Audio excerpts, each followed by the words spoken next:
Sure, there are some people here who don't really know who I am and what I do. I am a source communicator, soul reader, and God scribe. In 2004, when I was an atheist, I had lost a job I loved and a man I loved, and I fell into a deep depression. And in the course of that deep depression, received a message that said, "Unemployed, it is my assertion you are employed by me." So I spent a year in solitude taking dictation and filled up 10 spiral notebooks with information from God. But now, 10 years later, I've learned to train that and channel that into verbal transliteration is what I call it. And I'd like to just get into that because I bore myself when I hear myself talk like this, so I'd like to just get started. Tonight's talk, we've been told, is what the end will look like, but I have no idea what end Source is talking about, so I'm very curious to get started. All right, I think people can hear me online because they're still there, so let's get started. But the first thing I have to do actually is raise my vibration because of all of the technical problems and states of chaos I've been in today. I've got to let that go and raise this vibration as well, the vibration in the room. So when I say God says, that's me putting my mind in the God mind and beginning.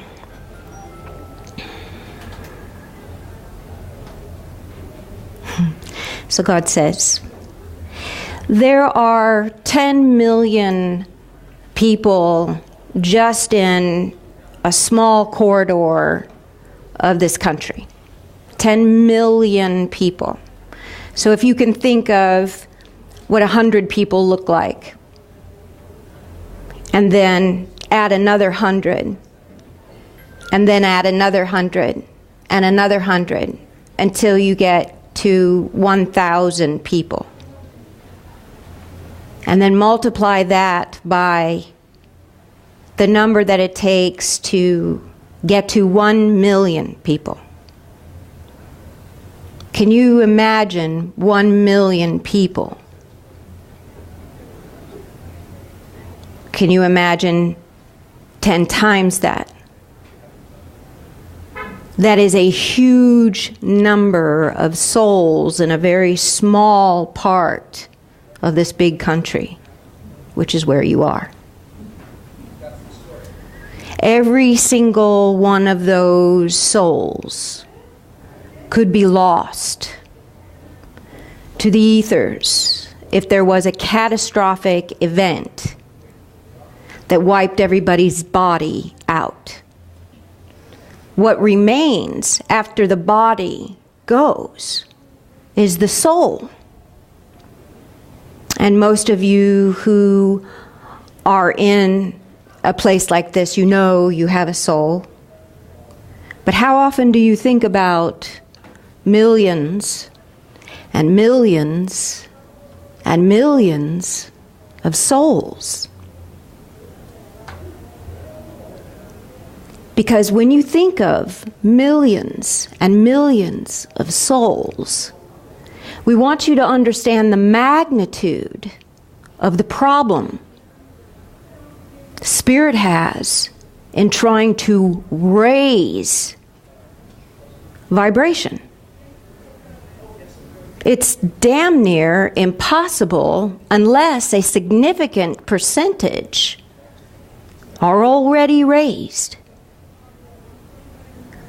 And given your experience in the world, is there a significant percentage that is raised? Not even close. So the condition of the end that we were talking about when we set this up doesn't mean the end of the world, the end of life, the end of your life. It means the end of spirit on earth when humans cannot raise their vibration to a level of spirit. What the end looks like is a world where the bottom line is the way people value their life and others. The financial bottom line. That's the end.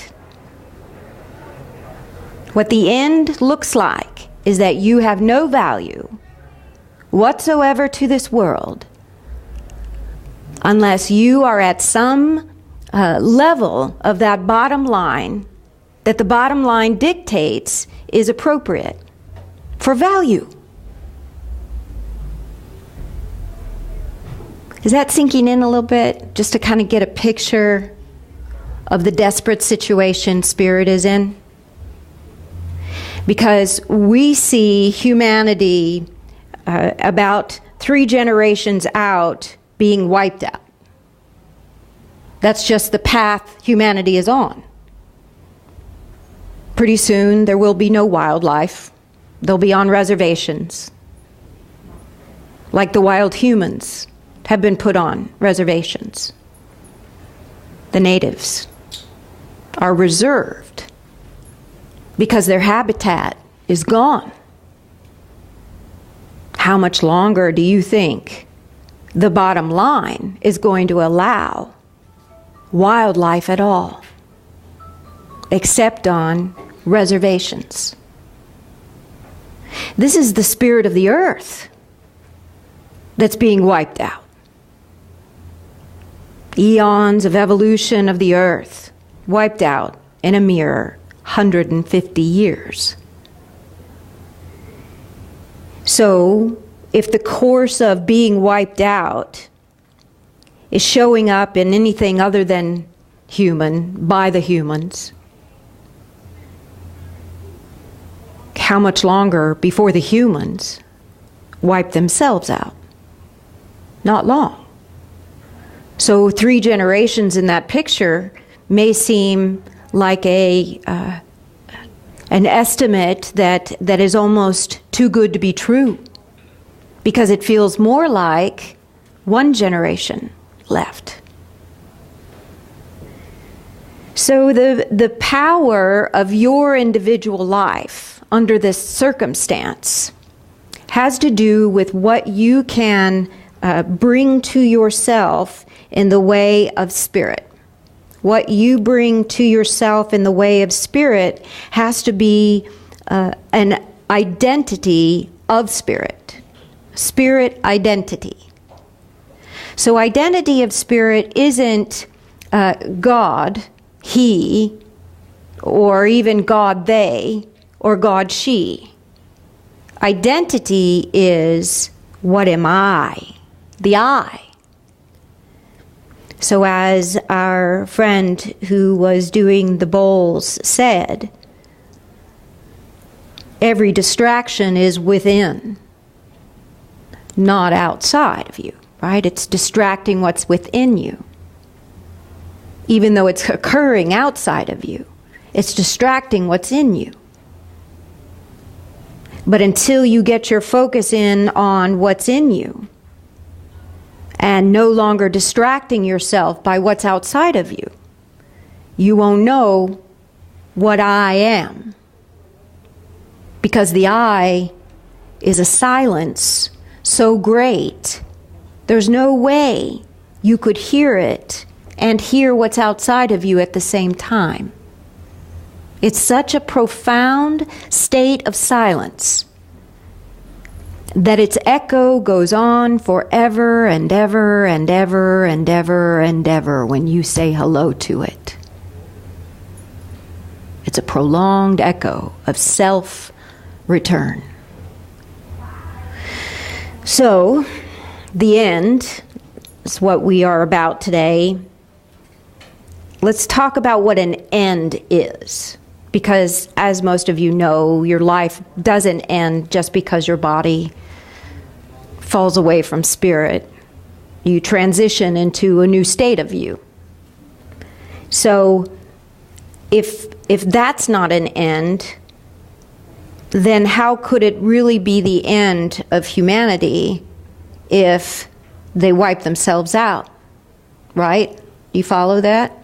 If one end isn't real, then that means that the other ends can't be real. You can't have an end of the earth. You can't have an end of humanity. You can't possibly have an end.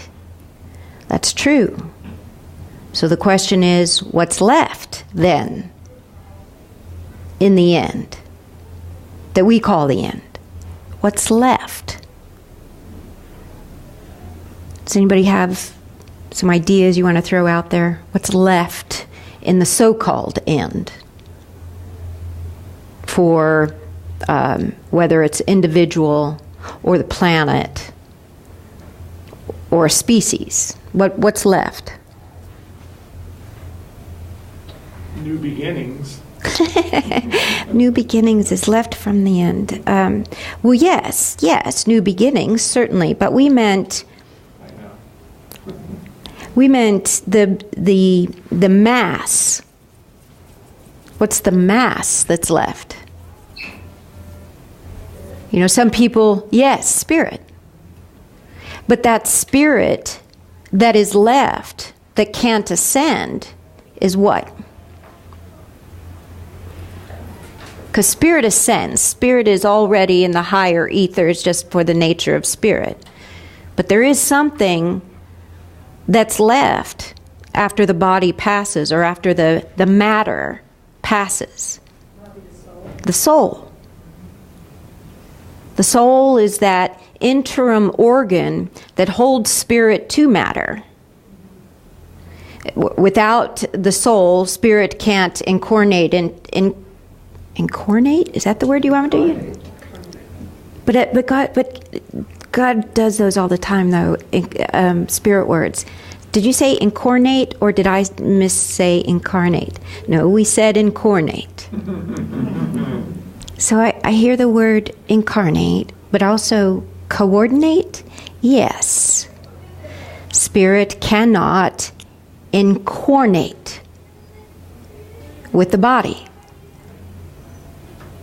The soul is that part of you, or that individuated nature of you, that's had many names, many parents, many genders. It's been through the eons, and it's flown through the eons looking for matter. Why does the soul look for matter? Why does it need matter? It transforms what? It's awareness. It's awareness of what? Relationship to spirit. No. Relationship to matter. No. He said relationship to spirit and relationship to matter. No. Body. No. Not body. Not what? Of itself. Of itself. It transforms its relationship to itself. When it has proof, it exists. And only matter can give the soul proof that it exists. Why? Why is matter relevant to soul for its existence as proof?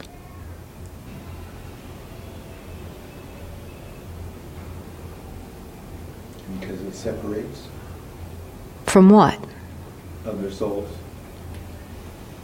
You're trying to say because it individuates, right?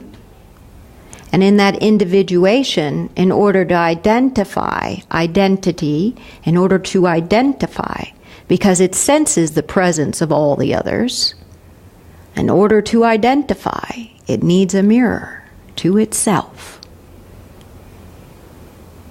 And that mirror to itself also becomes the way that it responds.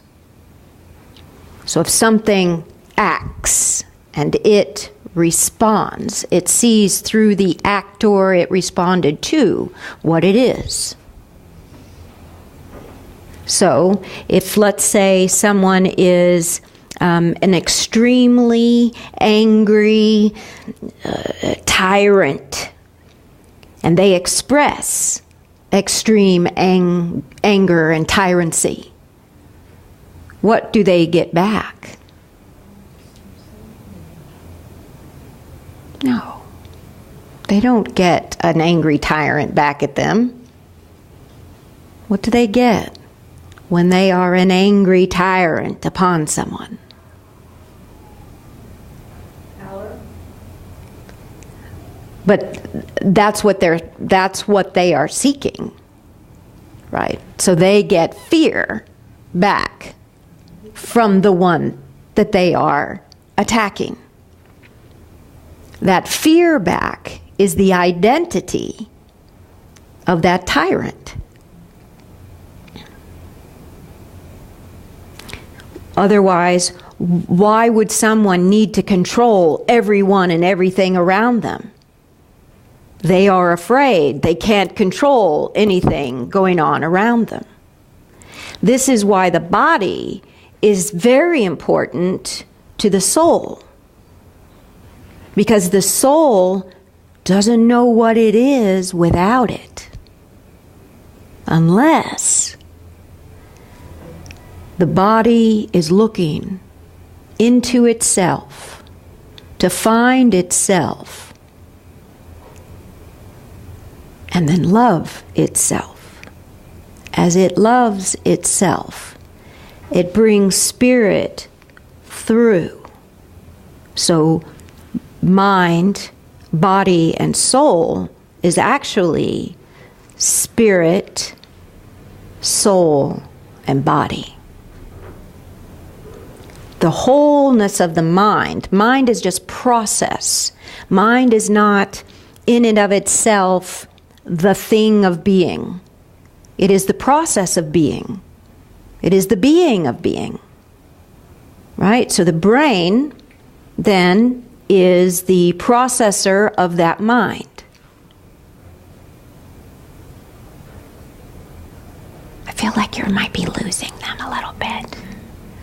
Well, we understand that this is not the kind of concept that enlightens someone. What we want you to understand before we get to that enlightenment information is what the processes of you are, as you are what you are. And so you are mind, you are spirit, you are soul, and body. And these are all working in unison, but not always in balance. Because the brain gets in the way. The brain is the processor of programming. You were born to be programmed. Easily programmed. So you were programmed. All that your parents showed you about you, in the reflection of you, in their anger and love, programmed you to think this was you, to think this is you. But it's not you. You are not your parents' child. You are a child of God. Your parents raised you as a body, but you are a soul that has existed eons before. The reason you incarnated into this lifetime is for individual reasons. No one here has the same reason for this incarnation. So the end for you has to be conscious, because what's living after your death, after the body's death, what's living is that soul. And if it's not conscious of what it is fully, it might mistake itself for a body and hang out with the body that's 6 feet under. Or it might hang out with a memory or become attached to an object because it is soul identifying So if you have a beloved object that you think represents you in some way, and you could never part with it, or it would just be a destruction of you, you could get trapped to it. Even a house. So as the soul is attracted to matter that reflects itself, what is the nature of matter then that causes soul to think it is that? What is the nature of matter that causes soul to think it is that?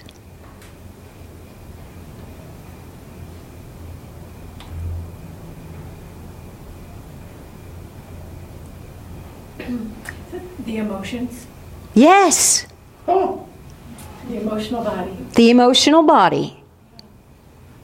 Is it because of the way that the matter makes the soul feel? Yes. Yes. So any emotional attachment to matter then reveals the soul to itself. If its emotional concern is not to spirit. Once you start to attach your emotional concern only to that which is spirit, you will learn that joy is the only emotion you can afford, that all other emotions tear at your identity because it's an attachment to something you can't control. But what about when we love other people? So that's a good question. Can you love another person without emotional attachment?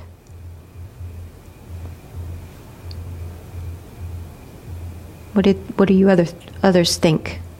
Can you love without emotional attachment?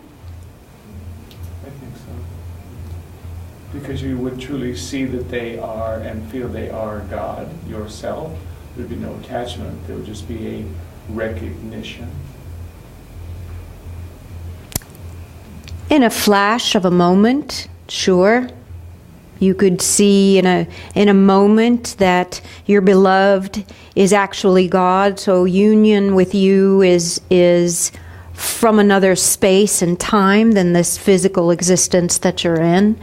And those who have mastered the condition between the physical and the ether would absolutely agree with my friend Gary. But there is another way to have relationship with love with another person without being emotionally attached.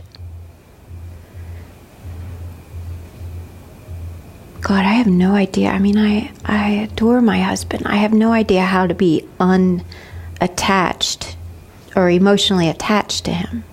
Sure you do. Whenever the two of you argue and you know that it's going to ruin your day if you keep arguing, you find a way to detach in order to love, in order to experience a greater experience of the two of you together in a day. Yeah, but you said love without emotional attachment, so you're saying love is not an emotion. Right. Love is not an emotion. Do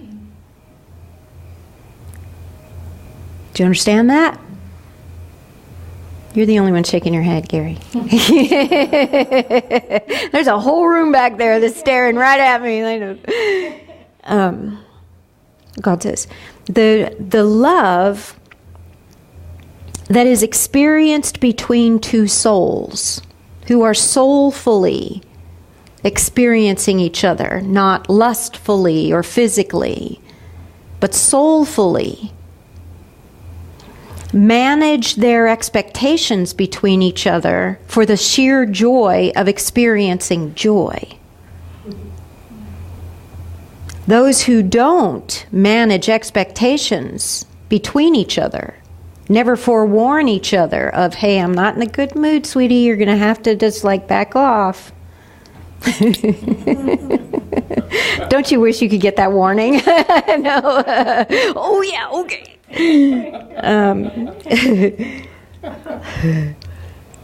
God says the foundation of the argument or the foundation of the disagreement may have an emotional eruption within you, but you're fighting to find where is joy in there, because this feeling I'm feeling about you right now is not what I want to feel about you.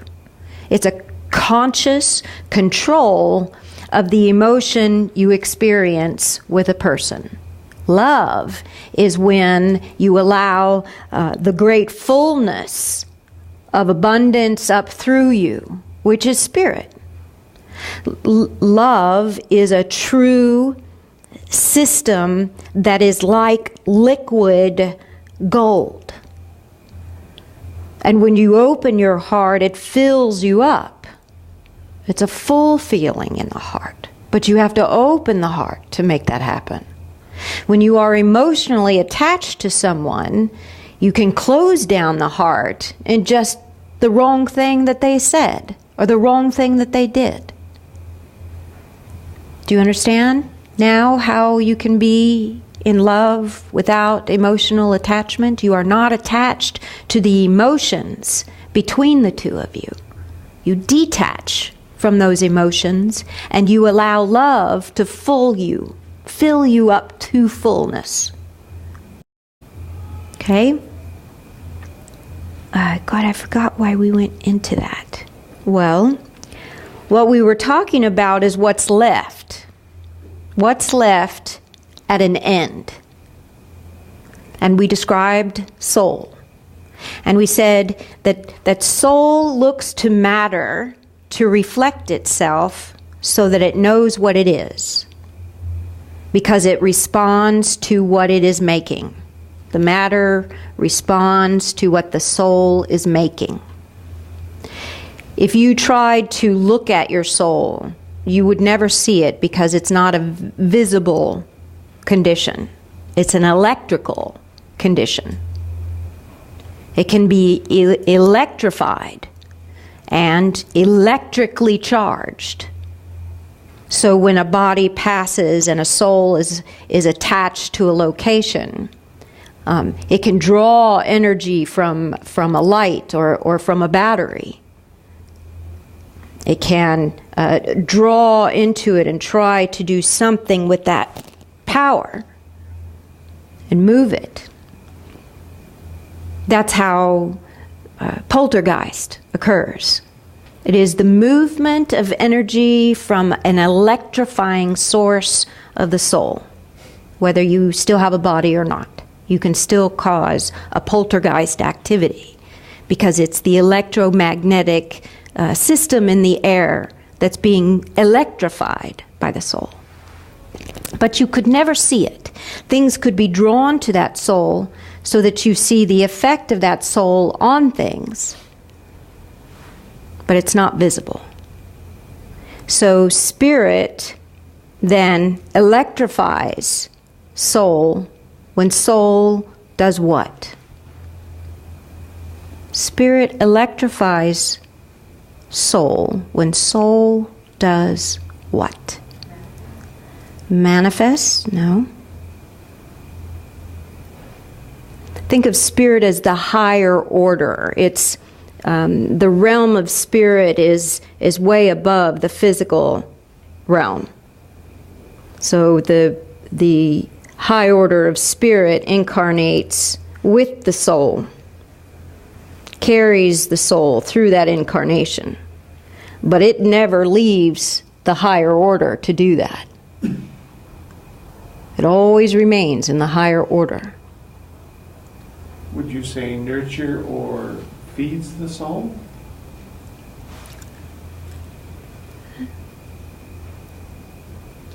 No.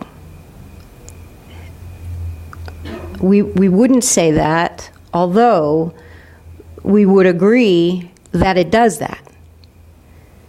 But the way that the soul is electrified by spirit is through extrication of barriers. Extrication of barriers. That sounds like Ganesh. It is the Ganesh. Extrication of barriers. So imagine soul purified by spirit. It becomes colorful in the way of higher order color. It becomes the amethysts and the pinks and the pinky golds. So if spirit is doing that to the auric field of the soul, what is it removing in order to electrify it from the soul? The ignorance within the human form. No, No. not ignorance. What is spirit removing from the soul in order to electrify it? Attachments. Sort of. Sort of. Sort of attachments. Would be ego? No, not ego. I'm repeating what you say for people online.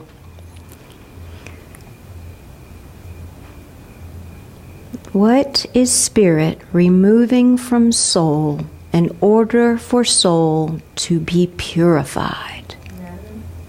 Huh? Matter. Sort of. Misconceptions. Sort of.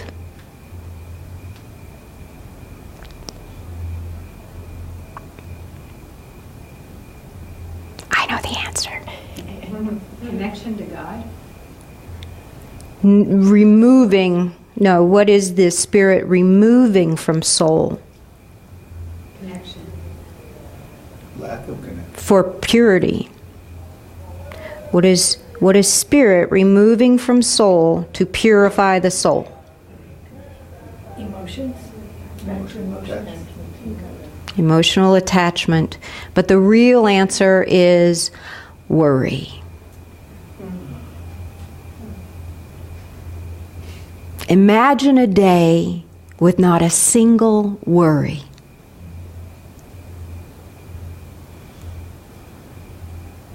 Can you imagine that? Not a single worry. Not worried about traffic, not worried about getting there on time, not worried about what people will think when you show up there, not worried about what you're wearing or how you look, not worrying about whether you're getting old or you're too young, whether your hair is thinning or too curly or out of control. Not a single worry. Not worried about whether you're wasting time or not, or if you're working too hard. An entire day of no worry. What would that feel like? Heaven. Right? It would be this whole part of you. So spirit removes worry to purify the soul, because the soul is looking for its matter equivalent. Always its matter equivalent. To get a reflection of itself, to know what it is. It needs that physical reflection so it could see what it is in a cause and effect universe. What I cause, I get an effect. Oh, that's what I am. Which can be pretty gruesome if you have some bad karma you're putting out there all the time, right? What a horrifying experience for the soul to constantly get reflected back. What a terrible person you are. and all the worries and emotional attachment that comes with that. So, the end of 10 million people with souls that have emotional attachments, physical need for reflection. Do you know what that would do to the ethers to have that many moaning and wailing, unfortunate things in the atmosphere, swirling with no home? Oh, oh.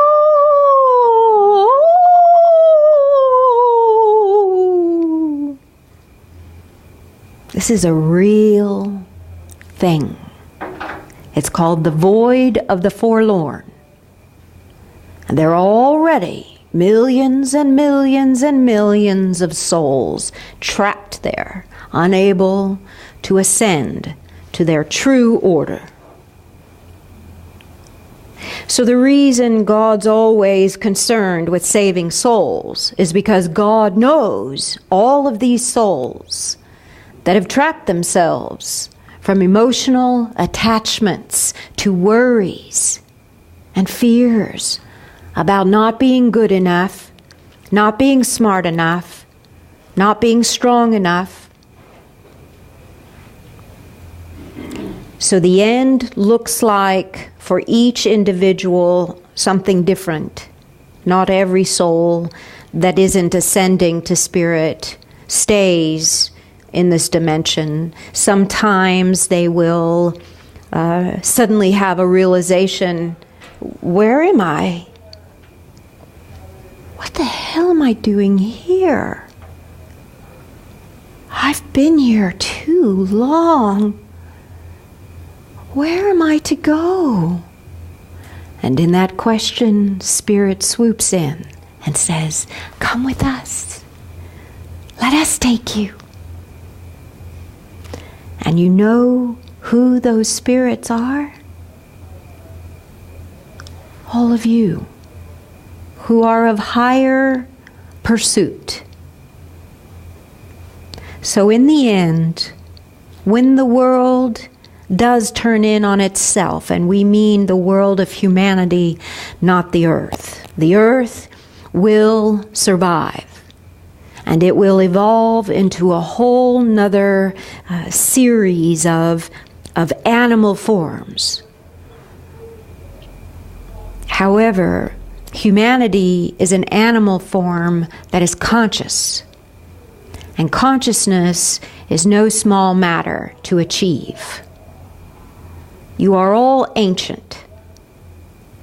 So as you pursue the higher order more and more and more, your job to help others see their spirit requires you letting go of your fears, your worries, and let shine through you. Because in that shine, you never know what soul you're saving. In every smile that you dedicate to God. Because God is the only system wherein joy is the matter of being. It is the matter. Joy is the matter. What's the matter with you? Joy. What's the matter with you? And joy will help. What's the matter with them? Because you can give them that joy. So, this is all we're going to say about the condition of the end. This is the end of our conversation about the end. However, we would like to open it up to 2 questions. If someone would like to volunteer, I think I have a microphone.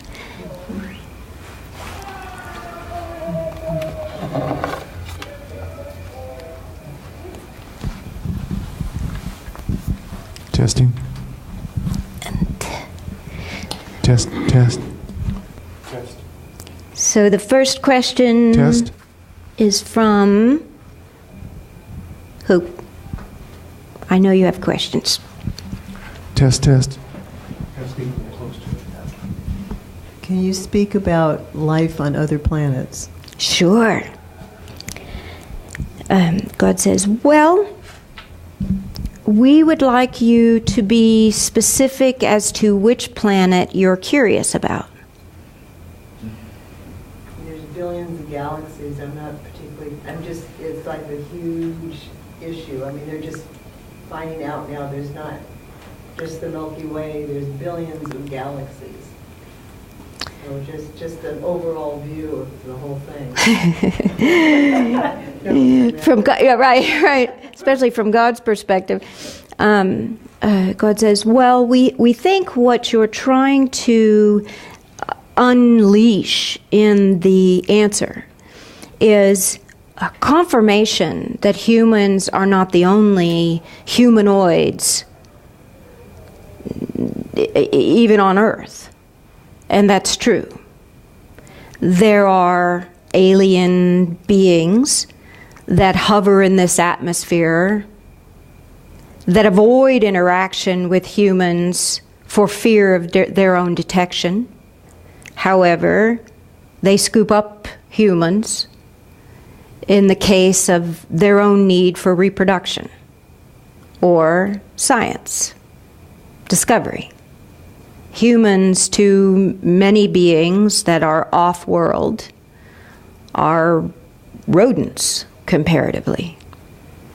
And just as humans use mice to understand disease and biology, humans are easy to program for use in understanding consciousness.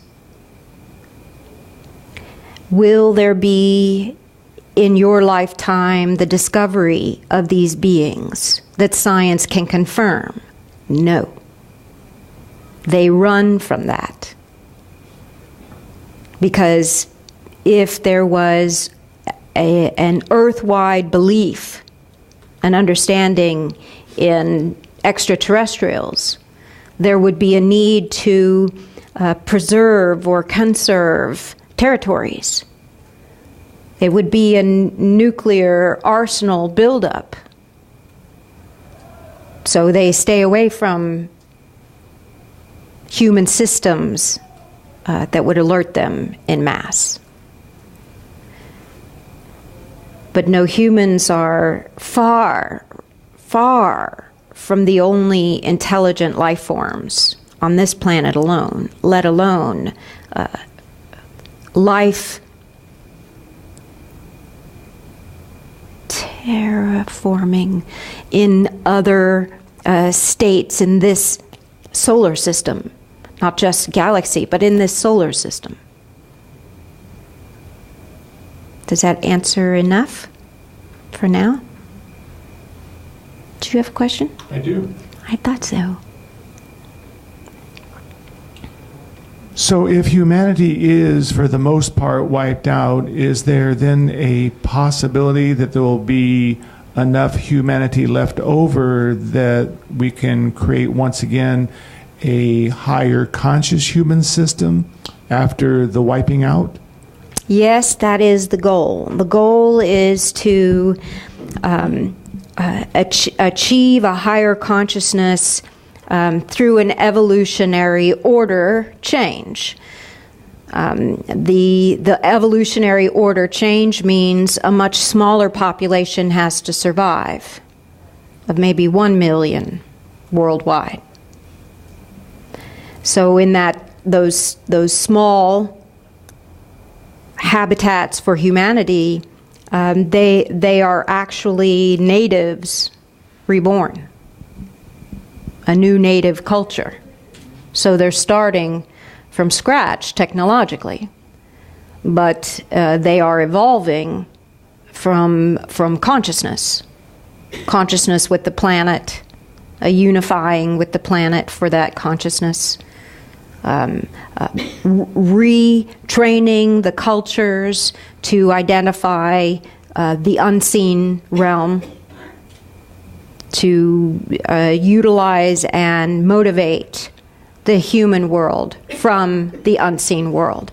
But here's the problem with that, the caveat to that. At a certain point, when humanity reaches civilization again, it becomes at risk to wiping out or losing all of that consciousness it's gained,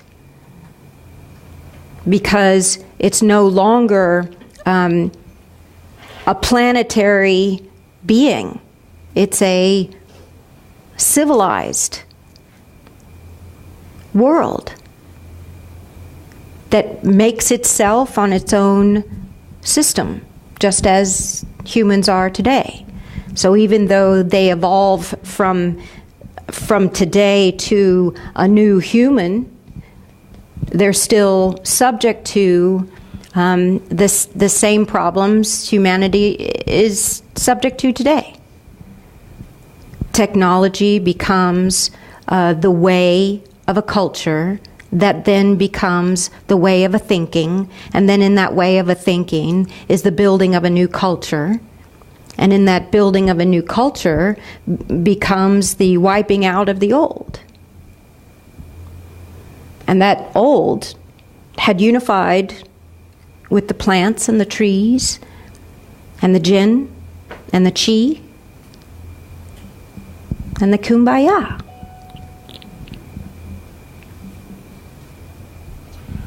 But with the new humanity that would be evolving, I would think that only very old wise souls would then be moving in through those new forms to begin to create a real heaven on earth, co-creative experience with Mother Earth. Yes, but again, as we said, the caveat is the programmable human, programmable man, reprogrammable man. So he can be reprogrammed by systems of the culture. So that's just the struggle of humanity, is to hold God present at the same time and building a world for survival.